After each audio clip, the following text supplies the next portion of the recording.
saya sudah sebelum pernah katakan bahwa kalau tradisi cium ya teman-teman ya. Makanya salam dari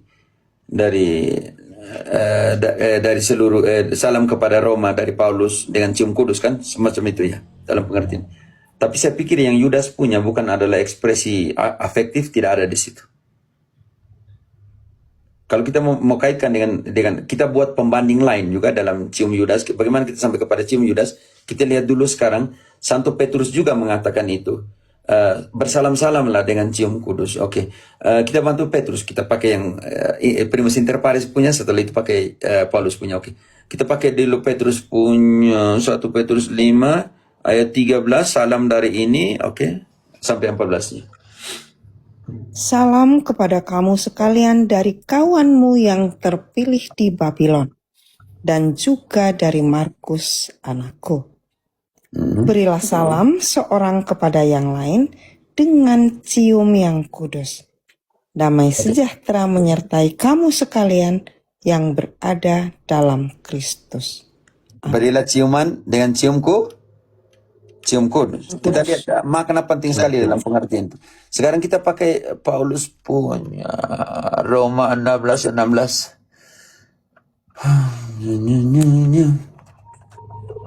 Bersalam-salamlah kamu dengan cium kudus. Salam kepada kamu dari semua gereja Kristus. Kalau pertanyaan kita, kalau itu apa sih makna ciuman? Cium kudus. Ini pertanyaan yang sangat mendalam kalau kita sandingkan dengan Yudas punya. Ketika Yesus ada di mana pada saat itu, kita bantu pembandingnya. Semuanya ambil dari sinoptik ya. Yohanes tidak mengatakan itu. Bantu dulu di ketika mereka pergi ke Taman Getsemani. Yesus ada Getsemani, Matius 26, bantu dulu. Matius 26, Yesus sementara berdoa ya. Kita langsung ke Yudas 1 mulai dia berdoa tidak. Langsung ke 48. Yudas 1, 48. 48 ya, langsung ke Yudas di 48. Kalau kita mau lihat Yesus berdoa dengan ketiga rasul itu mulai dari 41, 42, 43. Tapi langsung ke 48 Yudas muncul di situ. Ke Yudas 1 berapa Pater? 48. Yudas, Matius 26. Apa bilang Yudas? Yudas tadi. Makanya Pater bilang Yudas tadi 26. 46. Tidak, Matius. Cium Yudas, kita ngomong Yudas. Matius 26, 46 kan Pater? 26, 48. Orang yang menyerahkan dia telah memberitahukan tanda ini kepada mereka. Siapa yang menyerahkan dia? Itu pertanyaan saya. Orang yang akan kucium itulah. Ya. Orang yang akan menyerahkan dia berkata, orang yang akan kucium itulah dia. Sekarang siapa yang menyerahkan Yesus? Yudas. Kita omong tadi. Yudas. Sekarang Yudas beri kode. Orang yang akan kucium itu adalah apa? Adalah siapa dan adalah apa? Oke. Dan segera ia maju mendapatkan Yesus dan berkata, "Salam Rabi," lalu mencium dia. Tetapi Yesus berkata kepadanya, "Hai teman, untuk itukah engkau datang?" Maka majulah mereka memegang Yesus dan menangkapnya. Tetapi seorang dari mereka yang menyertai Yesus mengulurkan tangannya, menghunus pedangnya dan menetakkannya kepada hamba imam besar sehingga saya mengerti. Kita itu gunakan hebat sekali dalam pengertian. Yang kita gunakan tadi adalah gunakan yang kata dari apa tadi? Matius punya, Matius 26 ayat 48. Di situ dikode orang yang kucium itu bisa mengerti. Itulah dia. Di situ digunakan penting sekali sandingkan dua kata yang berbeda ya. Matius menggunakan kata yang berbeda dalam kulturnya Yahudi, tanda persaudaraan dan semuanya. Tapi Markus punya sangat berbeda. Markus 14:44 itu kita menemukan di situ digunakan bahasa Yunani yang berbeda.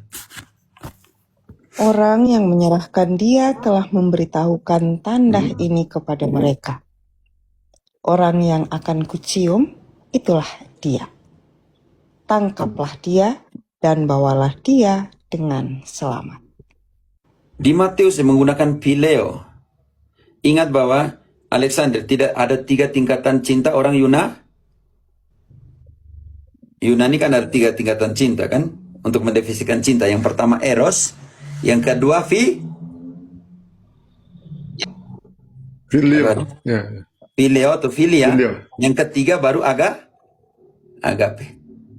Agape. Matius menggunakan satu kata saja, phileo. Tetapi Markus menggunakan kata phileo. Artinya cium berulang-ulang. Itu yang lambang dari hipokresia. Orang yang tidak tulus. Tidak tulus. Ya, hebat Markus dan Lukas menggunakan 2 kata itu. Menggabungkan antara kata phileo. Bukan lagi, kalau phileo itu melambangkan cinta. Cinta. Markus menggunakan kata phileo. Verterkamen tidak ada di sini. Kalau kita bisa buktikan di interlineal. Artinya tidak tulus. Tidak tulus. Tidak tulus, Pak. Tidak tulus. Saya tidak mau suka interpretasi. Kamu hancur. Maksudnya dia mencium berulang-ulang. Tidak perlu. 1 kali cukup. Markus menjelaskan Itu sudah ya. sikap menjilat itu. Sikap menjilat. Menunjukkan tingkat kemunafikannya tinggi atau hipokresianya tinggi di situ. Oh ya. Oke. Bisa mengerti di situ. Bisa. Jadi kalau Wah, dia hanya Romo luar video, biasa. ungkapan kasih. Ungkapan Romo kasih. luar biasa, penjelasan Romo cocok dengan semua buku yang saya baca. Romo hebat sekali ya, kira-kira begitu. Tindakan hipokrit. Ya, seperti itu. Bisa jadi dalam pengertian. Melebih-lebihkan dalam. Dia cium berulang-ulang. Kalau di zaman kata filia itu penuh birahi. Tapi yang mengatakan perulangan terus. Ulang-ulang. Cium Yesus berulang-ulang. Hipokresia, kemunafikan di situ.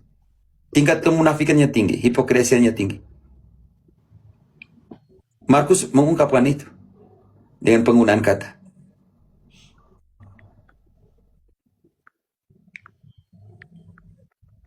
Oh iya, jangan. Dalam pengertian. Kalian ini. Tidak, kita bahas tokoh kitab suci nih Romo. Kita tidak bahas yang lain-lain. Oke, bisa. Jadi Ada tersembunyinya. ya karena itu penting. Karena itu butuh sini. Karena ketika cinta bagi orang Yunani punya 3 konsep eros, akhirnya hanya kepada sebuah ungkapan erotis ya. Mukanya, wajahnya, ada yang sampai pasang di mungkin Protestan yang buat ya. Saya punya muka dengan satu nona hitam. Ini cocok untuk kafe ini yang hitam seperti ini. Tidak apa, maksudnya berarti punya konsep dalam pengertian. Oh, berarti mereka menanggapi dalam konsep eros ya, erotis ya, dalam pengertian itu. Tetapi itu lebih kepada fisik dalam pengertian. Kita nih berselusa tua. Contohnya, mata dulu biru sekarang rusak. Banyak orang Kolombia cantik-cantik kok mata biru, tinggi besar.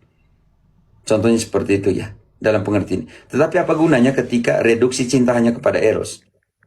Hancur besok lusa kejadian, contohnya cacat mata, tabrak tembok, jatuh, pahanya juga bagus, sekarang rusak semua, pinggulnya bagus.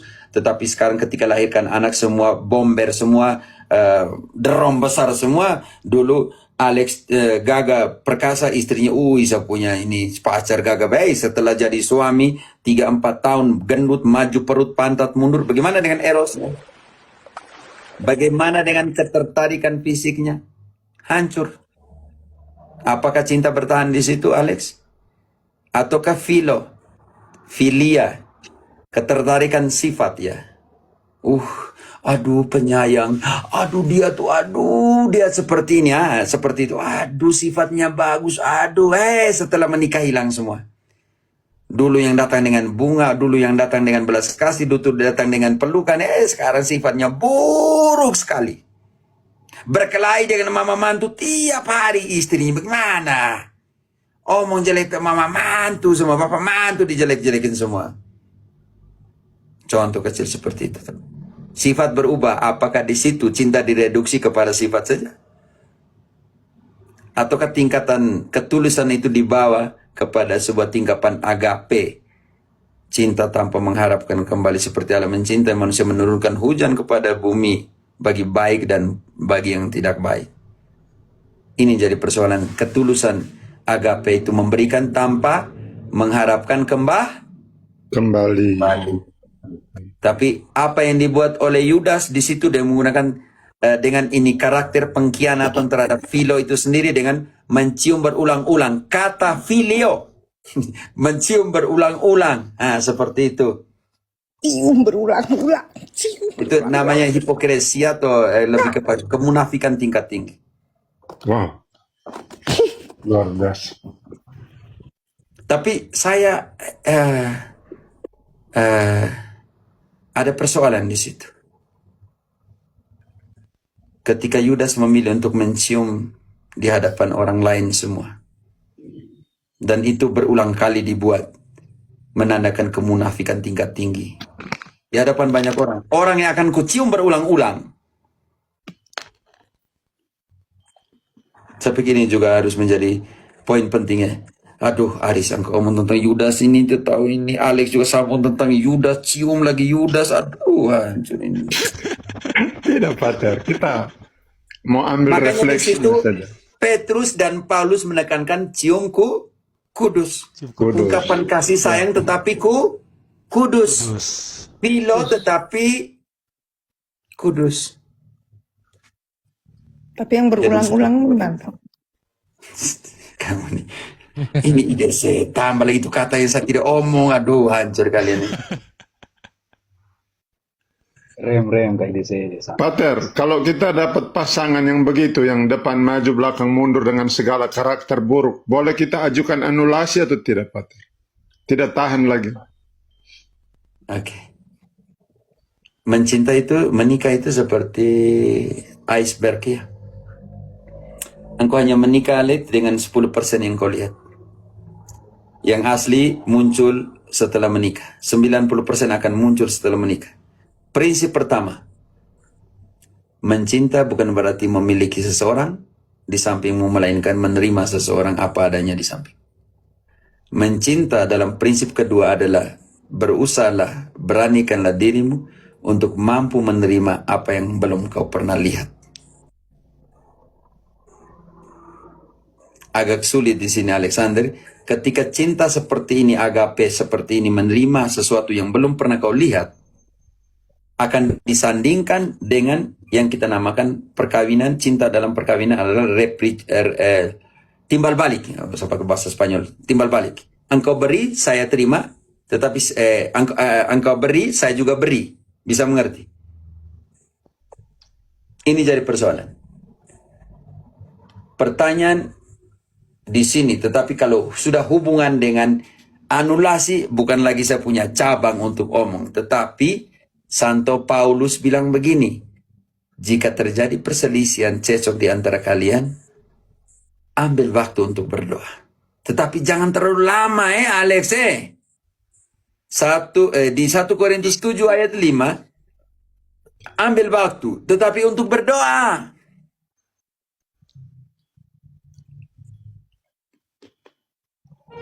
Masa pakai aduh, maaf. 1 Korintus 7 ayat 5.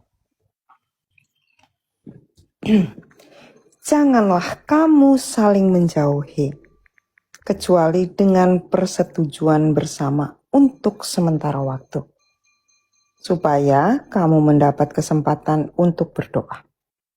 Sesudah itu, hendaklah kamu kembali hidup bersama-sama, supaya iblis jangan menggodai kamu, karena kamu tidak tahan bertarak.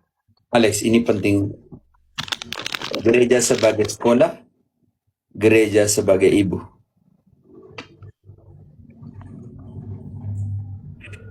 Ketika spasi untuk berdoa, disitulah mereka harus pergi kemana, Alexander? Kadang pasutri setelah mereka menikah, mereka tidak lagi punya ruang di mana bisa mengekspresikan perkawinan mereka.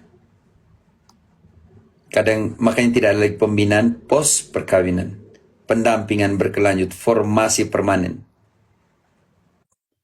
Gereja menyiapkan pranikah, tapi posnya pasutri urus sendiri-sendiri. Alex, berarti jangan dulu omong anulasi kalau yang 1 Korintus 7 ayat 5 belum diambil. Siap.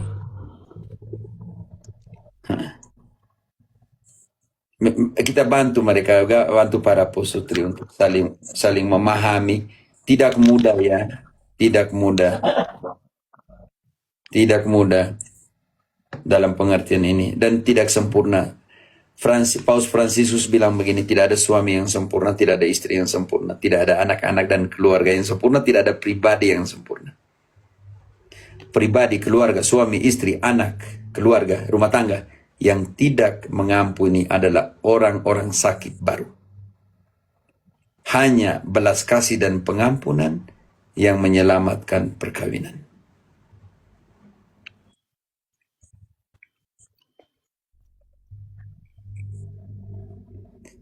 Tetapi dalam konteks ini, Alex, kalau sudah terjadi sesuatu dalam pengertian keputusan, maka ada 2 prinsip. Mengampuni itu unilateral, tergantung dari saya.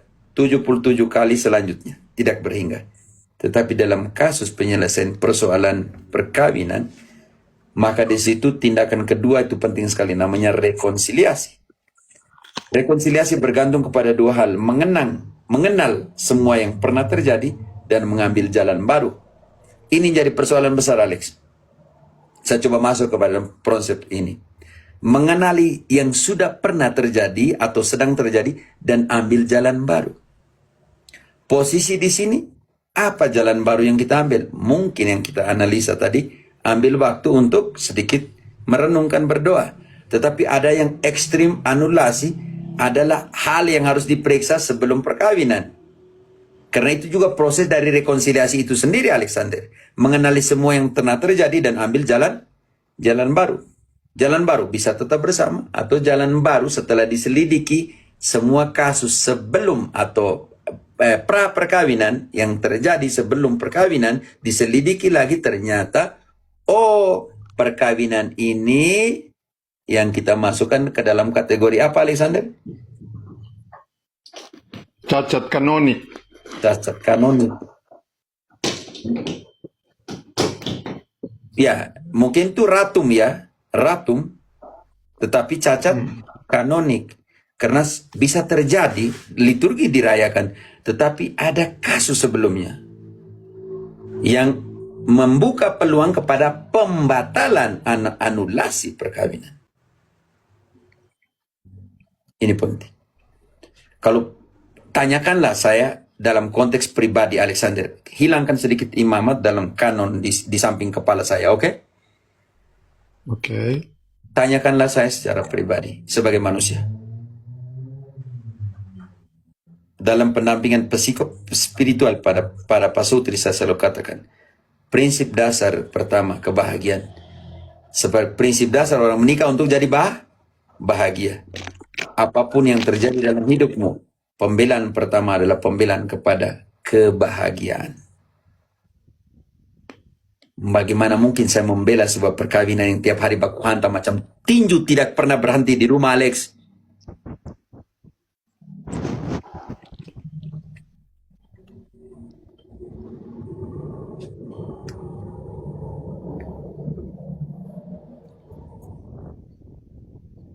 Bagaimana saya mempertahankan di situ? Ketika suami datang mabuk tiap hari, caci maki, pukul dia istri.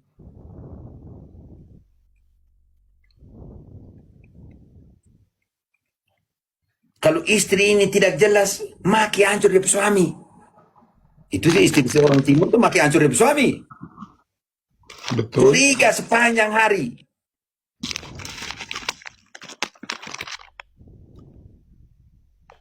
Kamu ini menikah untuk jadi bahagia atau kamu menikah supaya jadi tukang bak pukul di dalam rumah? Ayo, engkau dengar di sini, ayo. Ayo dengan Iren, kamu dengar di sini. Kalau kamu menikah untuk berkelahi di dalam rumah saja, tiap hari peras limun asam saja, rasa asin terus di kapur rumah, rasa asam terus. Pikir panjang so.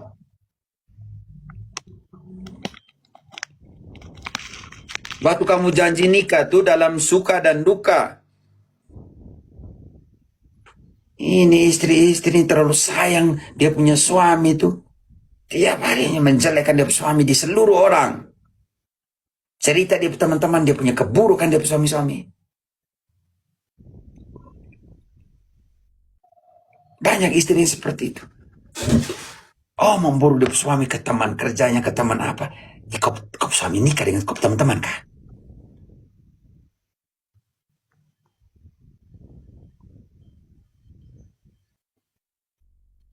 Ada masalah sedikit, telepon papa mama, suami seperti ini, seperti ini. Kau papa mama yang nikah dengan kau suami kan?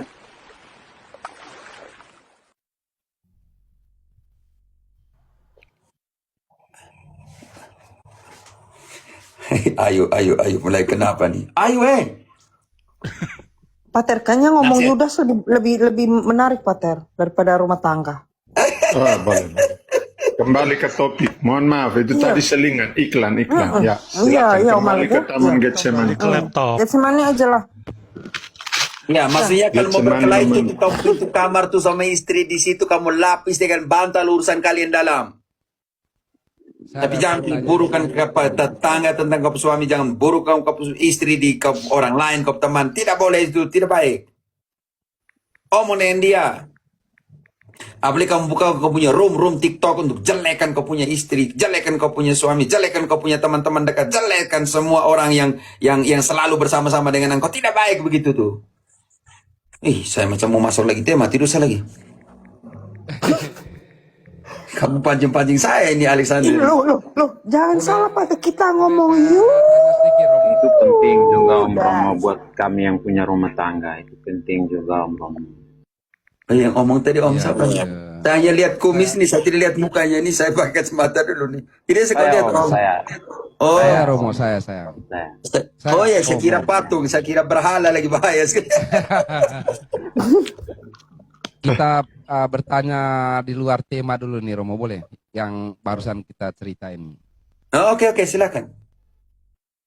Jikalau masalah ini tadi yang barusan kita cerita ini menyangkut istri ataupun suami ada bermasalah seperti itu. Saya ada sedikit pertanyaan ini. Jikalau dalam pribadi saya ada seperti itu, dalam iman Katoliknya apa yang harus kita lakukan? Ini secara imannya, bukan hal pribadi saya. Kalau pribadi saya itu kan tergantung saya dengan si istri saya misalnya. Begitu. Yang pertama kau omong dengan dia. Matius 18 mengatakan ayat 15 katakan omong dengan dia. Kalau saudaramu berdosa kau omong langsung dengan dia. Yang kedua, karena engkau menikah bukan hanya menikah dengan dia sendiri, menikah dengan keluarga, butuh orang lain di situ. Di dalam proses prinsip dasar penyelesaian persoalan dalam rumah tangga juga punya persoalan seperti ini. Juga punya struktur persoalan seperti ini. Bantu dulu ini. Matius 18 ayat 15. Ayu dengan Iren, dengar baik-baik ini. Kalau kalian punya masalah, besok luka setelah menikah, kalau Ayu datang marah dengan Iren, kau ambil batang bantal, peluk itu bantal guling, kau pukul dia kepala, urusan. Pokoknya kalian pukul yang bantal di dalam. Jangan dengan yang lain, oke? Dengan yang itu bantal-bantal saja, oke, begitu.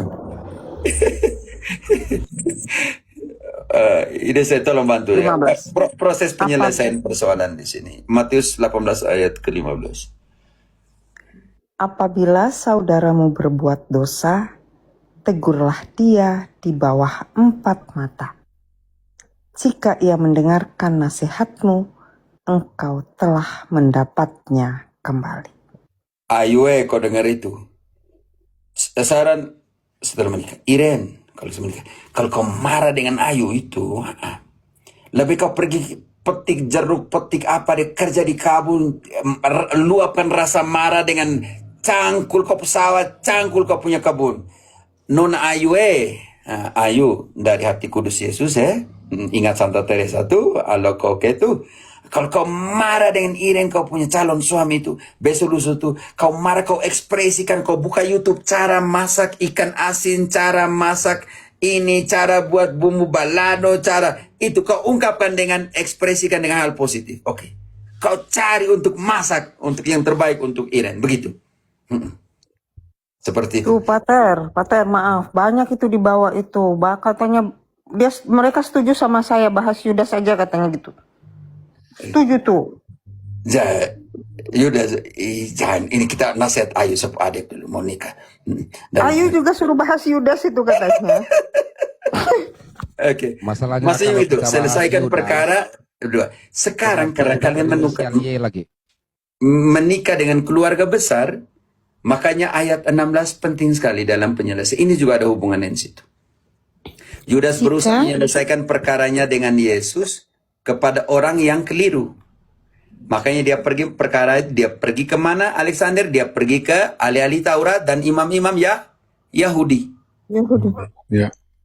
Yang sudah merencanakan pembunuhan Yesus. Betul. Dia pergi ke orang yang keliru. Karena itu ada pepatah Spanyol yang mengatakan, dime con quien andai te diré quién eres. Katakanlah kepada saya dengan siapa kamu berjalan, maka saya akan mengatakan siapakah engkau. Wow.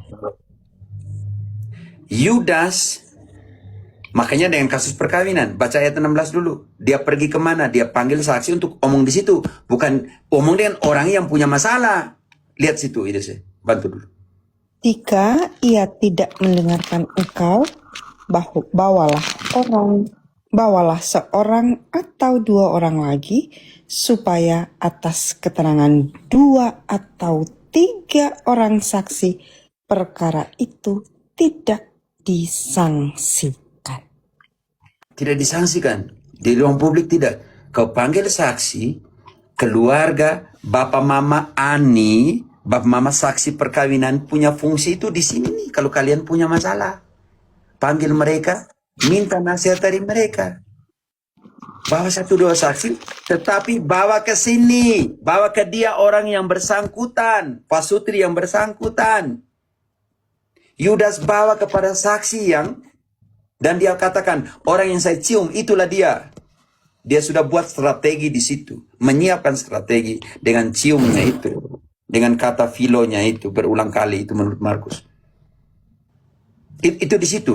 Maksudnya kemana kita menyelesaikan persoalan itu penting sekali ya, Alex ya. Om yang kalian perkawinan. Betul. Kalau kalian ini Om Rafa, kalau engkau pergi menyelesaikan perkara dengan istrimu kepada teman-temanmu tukang mabuk, pasti mereka bilang kau tinggalkan dia. Istri tidak berguna. Itu tukang cerewet. Dia punya mulut macam pantat ayam. Pokoknya pasti teman-teman ngomong seperti itu, toh? Betul. Betul, Romo, betul. Jadi kepada siapa kalian pergi? Makanya di situ ada terapi perkawinan. Tolong buka gereja-gereja, bantu memenuhi, menggenapi permintaan Yesus ayat 17. Bawa ke gereja, gereja bertanggung jawab menyelesaikan itu. Jika ia tidak mau mendengarkan mereka, sampaikanlah soalnya kepada gereja. Dan jika ia tidak mau juga mendengarkan gereja, pandanglah dia sebagai orang yang tidak mengenal Allah atau seorang pemungut cukai. Di situ ada 2 tipe teman, Alex. Satunya seperti lalat, satunya seperti lebah. Lalat bilang begini, dunia ini penuh dengan kebusukan, sampah dan lain sebagainya. Kalau engkau pergi nasihat yang lalat bilang, hey, tidak guna. Kita hidup di sampah semua, rusak, bau, busuk semua, buat apa lagi perkawinan? Seperti itu. Tetapi lebah berkata kepada lalat, dunia ini penuh dengan bunga, penuh dengan madu. 2 konsep berbeda di situ, Alex.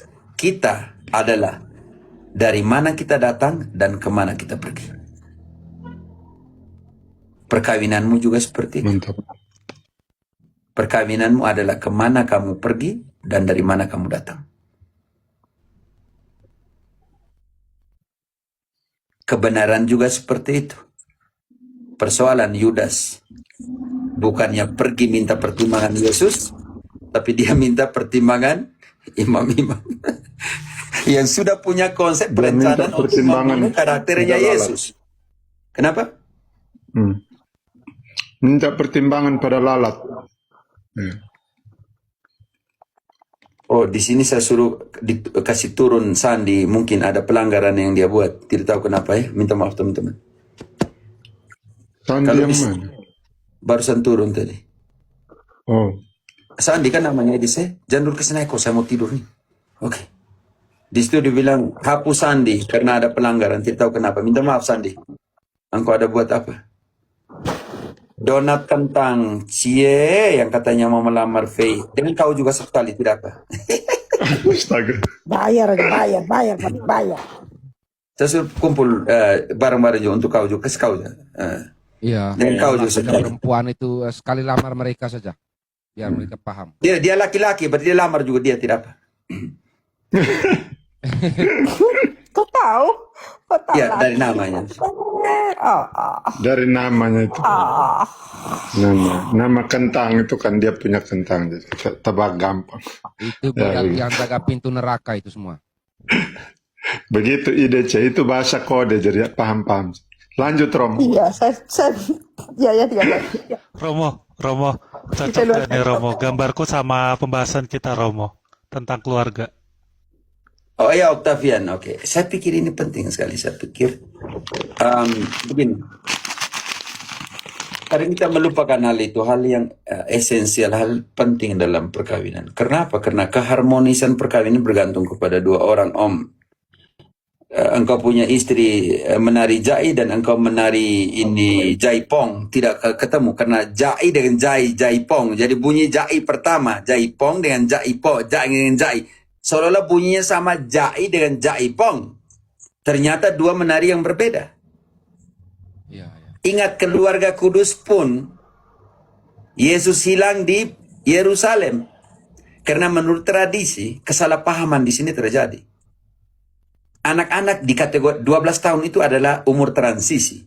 Bisa dikategorikan sudah masuk ke dalam transisi dewasa, juga bisa dikategorikan sebagai anak-anak.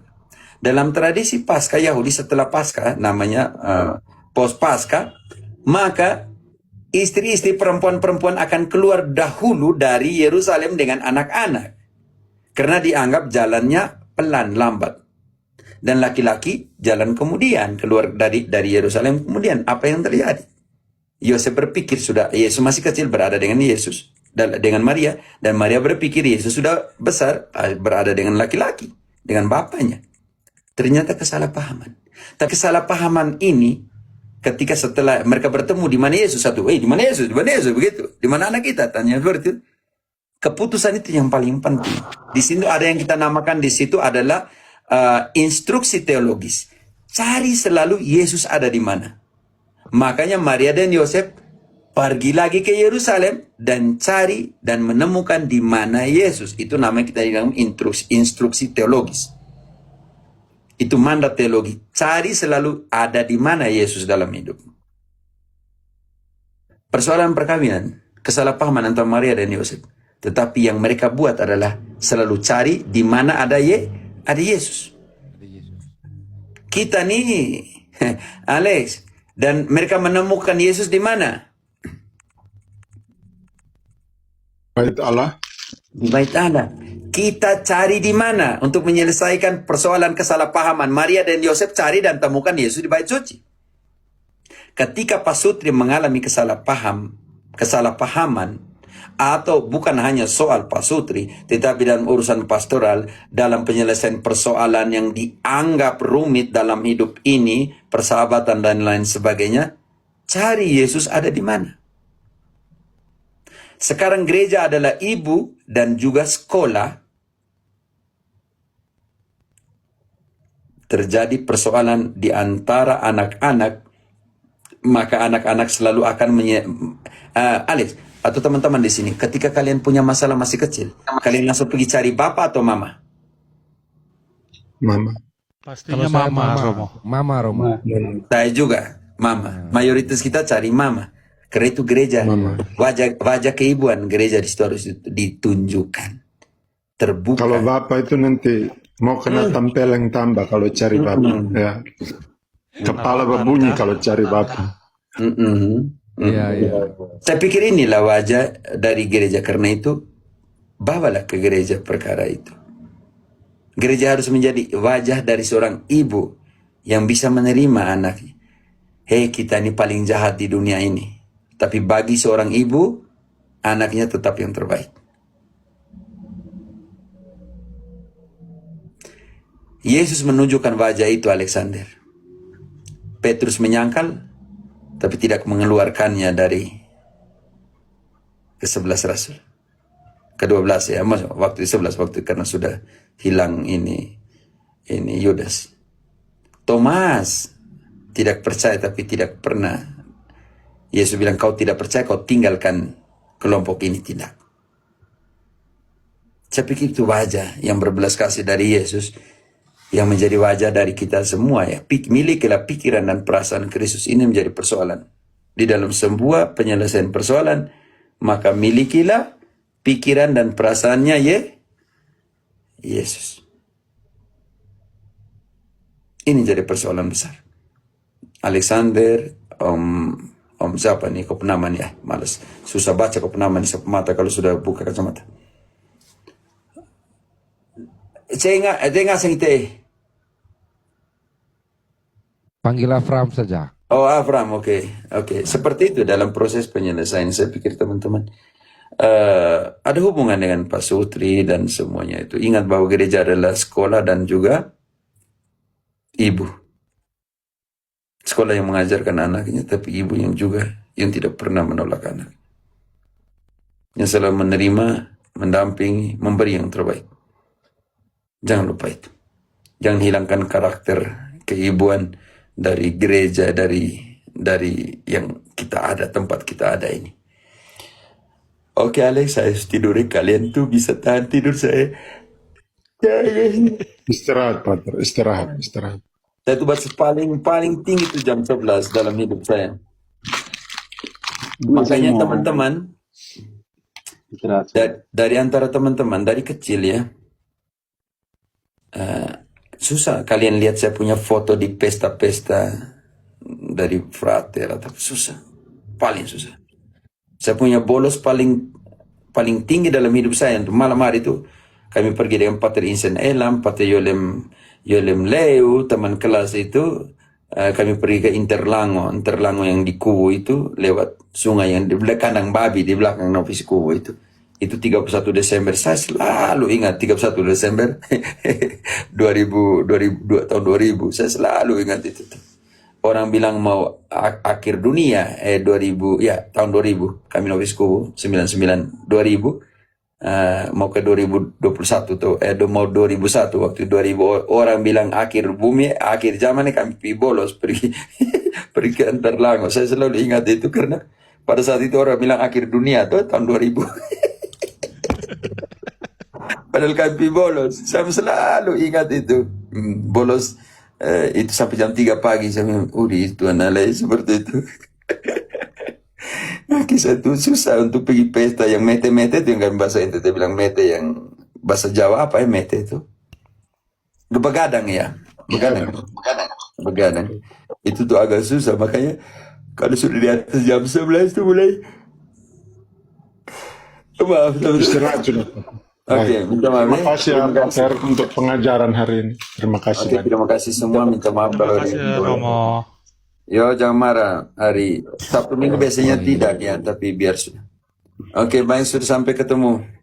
Nah, Terima Oke, kasih Pak Pater. istirahat. Selamat Terima siang. kasih oke, semua. jangan marah Melkisedek Terima baru kasih hari. selalu. Ya, Amin. tetap semangat ya Romo. Yo, amin. Terima kasih. Saling Okta doakan ya. IDC lanjut di room saya ya. Okta Ya, IDC. kalian lanjut. Oke. Ya. Oh, mantap. Jangan gosip-gosip, Oke. tolong. Jangan gosip-gosip. Oke. Tidak ada Arigato. Pater. Bersih. Aman. Aman Romo.